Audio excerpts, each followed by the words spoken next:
We're in the Park Street Cemetery of the Florence Village of Northampton, Massachusetts. And we're in front of where it used to be a family plot. It was the Porter family plot.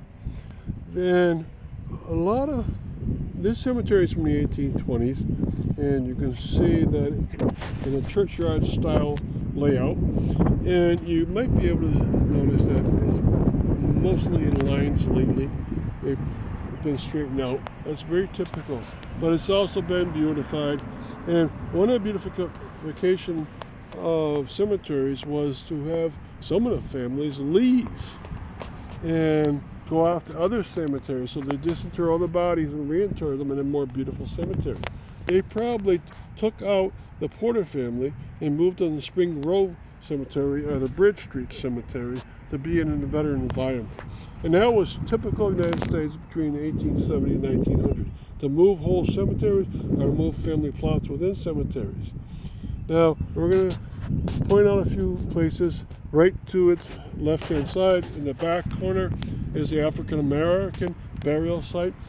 Northampton, Amherst, Springfield had a lot of African Americans in them, and even though they're accepted in the community, even though they're free citizens, when you go into these Protestant cemeteries, the African Americans are always in the back, and that's by design. They weren't allowed to be buried with the white people. And that's terrible to say. I wonder when that changed for good. I know that by the, say, 1870s, 1880s, it stopped. So anyone before that is usually buried in the back.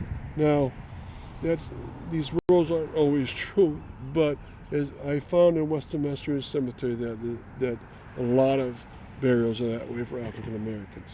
Now we're going to spin around this gravestone a tiny bit more, and we see this Park Street is out here, and on Park Street is the home of Isabella Bumfrey, and she's better known to you as Sojourner Truth. Her park is down this street. The Florence congregation was down this street, and they would have been one of the member churches for the cemetery. Now, you see a plaque in front of one of the stones there, and some of the stones are fixed up. Northampton does have a Community Preservation Act, CPA, and this kind of cemetery deserves a grant because if it keeps spinning around a little bit more, you see two flat stones. They should be upright, vertical, but they're not.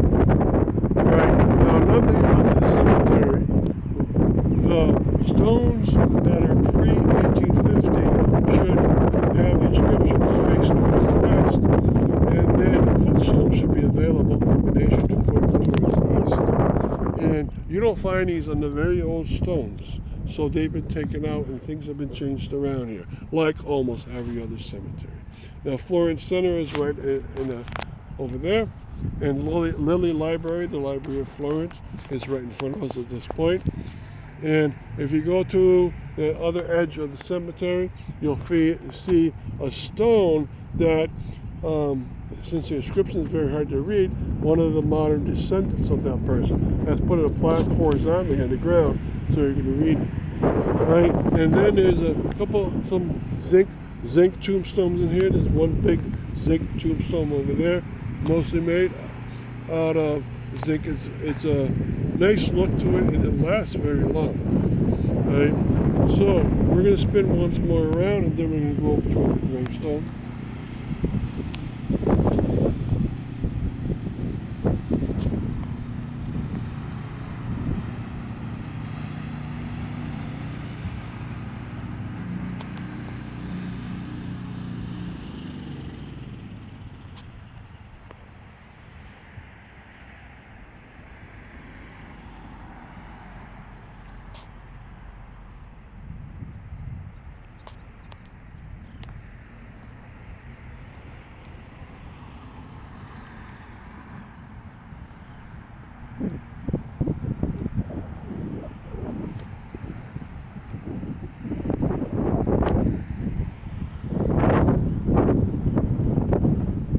Okay, we're going to take a wandering walk to a couple of gravestones. You have the wood right there. There's cement on top trying to bond the two there. Looking flag. tough. This is now Ghanaian inscription, extremely hard to read. Like, check, grants can be used to this kind of problem.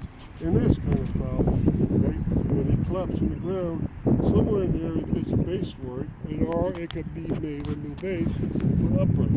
So you're losing Earl Ross's stone in 1867 and his wife Sarah.